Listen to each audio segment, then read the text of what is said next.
Hi, welcome to my channel. My name is Kathy. Let's accompany each other on the way to achieve our goals and go through what will be a difficult time together. In my 6th episode, I invited Wendy Walling, who is the Director of the Global Marketing at Intellego Technologies, to specify further of the principle on how UVC works and how consumers choose a UV product from today's market.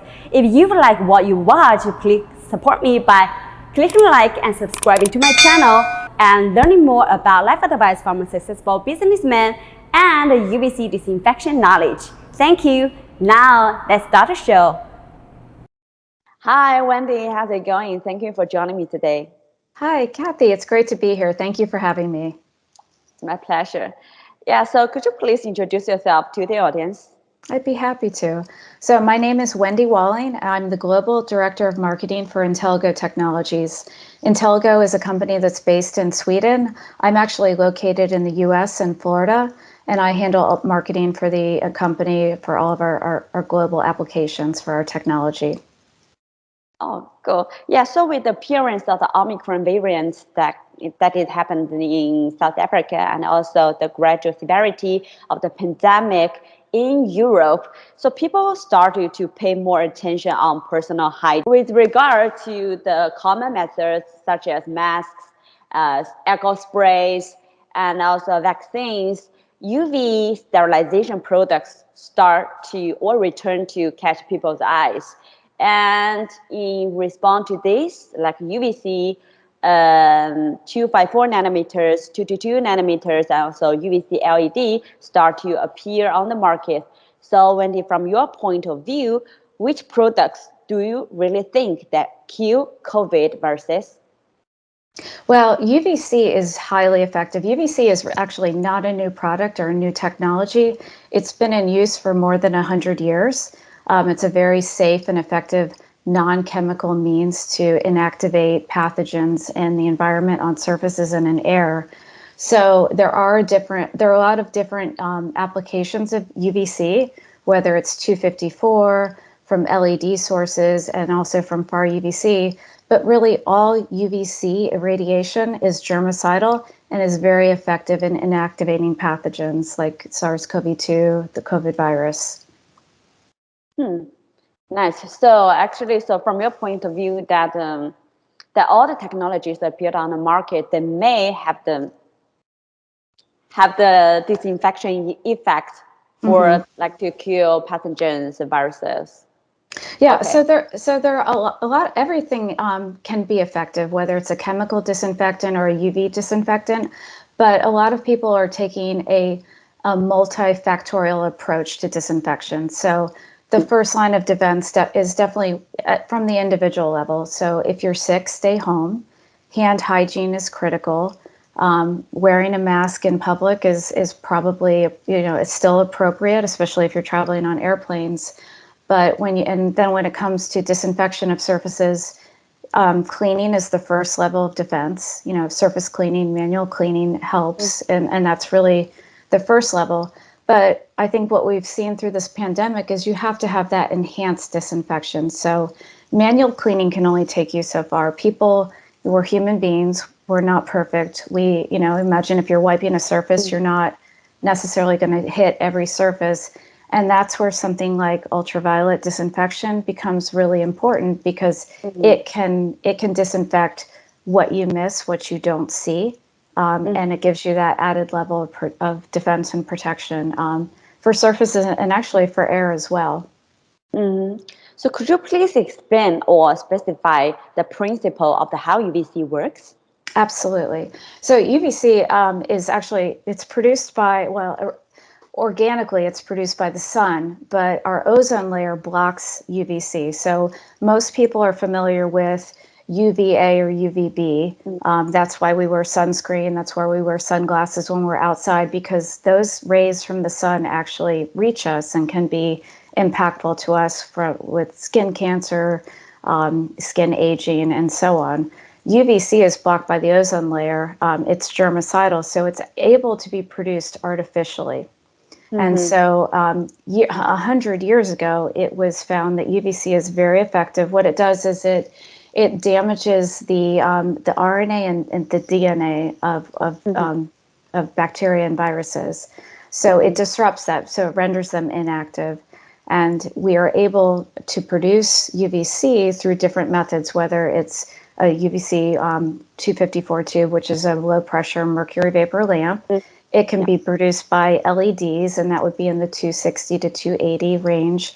And now far UVC is 222 nanometers, and that's generally produced by excimer lamps. Been in use forever, highly effective.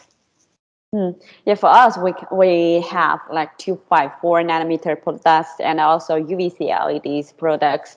But I often being asked by the customers that if I really have a report to prove that the UV products that can really kill COVID viruses, I'm not sure if you encounter similar cases or requests, but I've only seen one study done by the Boston University and also Signify to confirm this, but not yet from an official standpoint.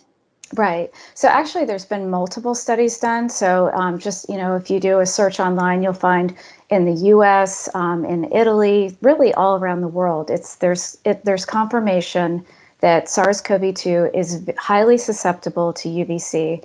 I think a lot of people are confused by COVID has been a terrible virus. Obviously, it's killed, hundreds of thousands of people around the world. And so people think of it as it is very serious. It's serious when it infects human beings, but as a virus on surfaces or in the air, it's actually very easy to kill.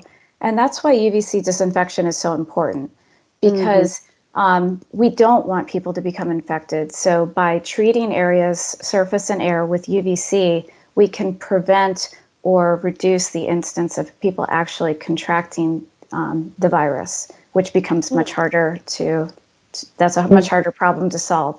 So if we can solve it at the beginning, if Benjamin Franklin said, 200 years ago, an ounce of prevention is worth a pound of cure.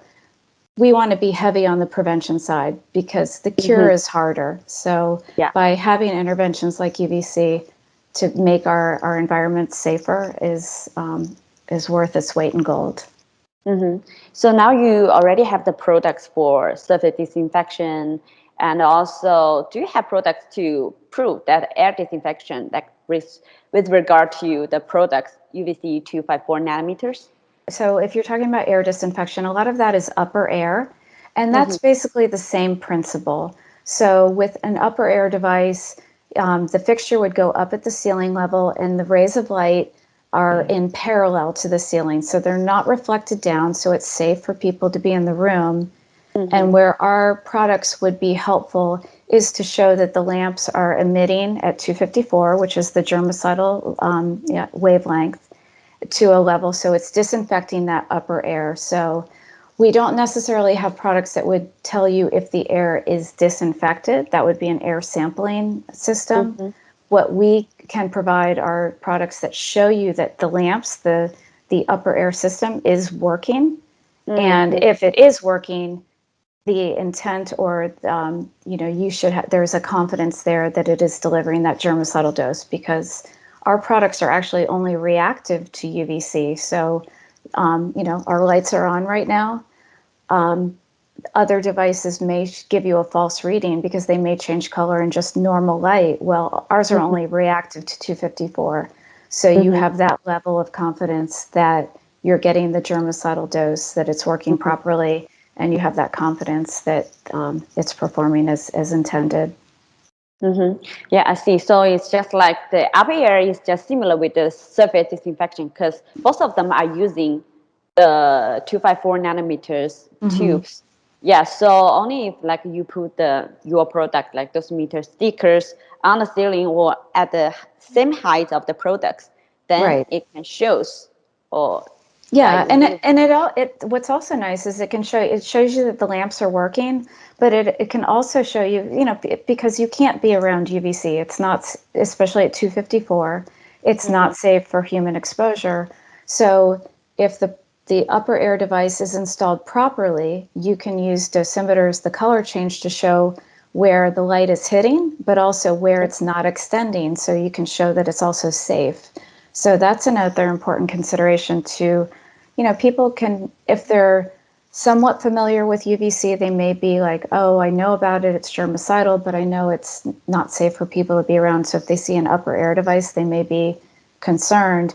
And that's a great way to alleviate those concerns, because you can show them that it's actually in a safe zone, it's operating safely. So it's a great tool. UVC is, people are just becoming more familiar with it. The pandemic, I think, has really highlighted the benefits of it because it's non-chemical. There's nothing in the air. You can use it safely in some regards, like upper air when people are present, and can give you that level of disinfection that we haven't experienced before. And now that we know that aerosolation of viruses is, a main factor in the spread of these, pathogens, we have to do something about it. And UVC is a great solution for that. So on the market, there are a bunch of false UVC products, which may be just a blue LED bulb, and which makes it even harder for consumers to make a decision. So from your point of view, so how can people make the best decision for themselves on the UVC products? Yeah, that's a great question. Choosing a UVC system for, if you're looking at it for your facility, for your office, or even at the consumer level, you have to do your research. So you have to really look at the manufacturer's product claims.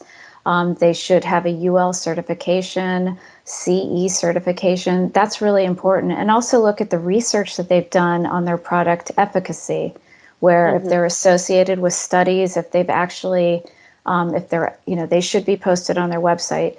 And we're seeing that a lot here in the US as well. A lot of sort of, we call them fly-by-night companies that have just popped up in response to the pandemic of selling UVC equipment. And it really, they're doing a disservice to the technology, because if it's not doing what's intended, number one, it's not disinfecting. And also it could be, if it's not a safe piece of equipment, it could cause harm to individuals. So it really is important for consumers to do their homework and vet the company. So one thing that people don't understand about UVC bulbs, the lights may look like they're on, but they have to be emitting at a certain wavelength to be truly germicidal. So just a blue light is not going to do, much unless it's at that in the UVC range. And if it's at the UVC range, it's also, you have to use precautions because it's not safe for human exposure. It's harmful to skin and eyes. So there's a lot of considerations to make. I had a really interesting call from a veterinarian in California. They take care of large animals, and they purchased some UVC equipment. Fortunately, that seller also provided dosimeters so they could check their equipment, and they called us because they weren't seeing a color change. And through that conversation, they determined that they had a faulty bulb. Now that's a great manufacturer, because they provided a way for their customers to check the efficacy and the efficiency of their device to make sure everything's working properly, because things can happen. That's where it's really important, because you can't see if it's actually working. So like I like to say, like, when you're using a chemical cleaner, when you're spraying something, you can see the spray, you can smell, the scent. Your brain is telling you, have sensory input that tells you something happened. UVC is different because it's done a lot of times when no one is in the room, or it's in a cabinet, closed system where you can't see that it's actually disinfecting. And that's why it's really important to validate, because you would never know unless you're checking for yourself if it's working or not.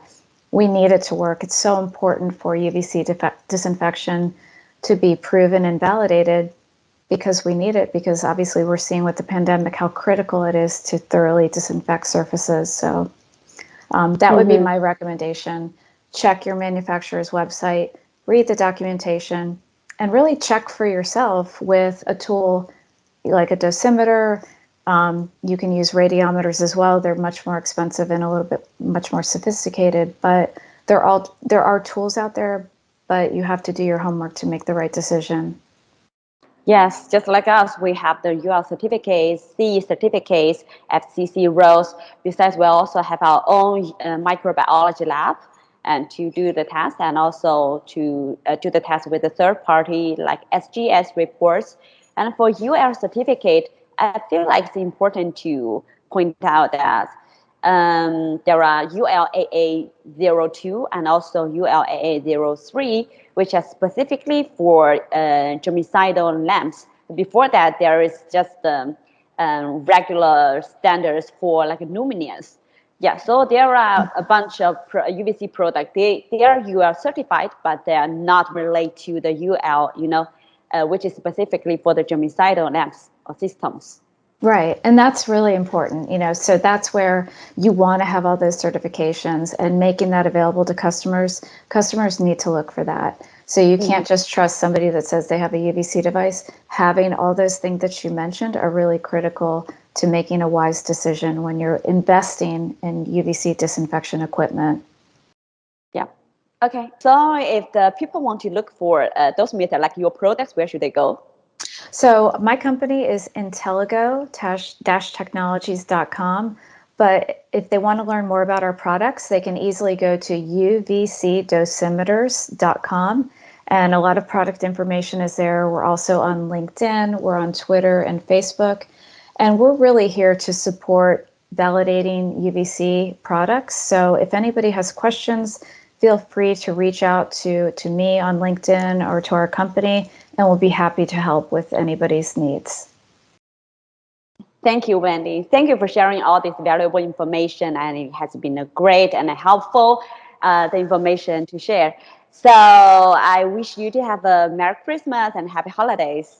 Merry Christmas, Happy Holidays. Thank you for having me. I really appreciate it. My pleasure. Thank you for watching today's episode. I wish you a Merry Christmas and a Happy New Year. Thank you again. I'll see you next year.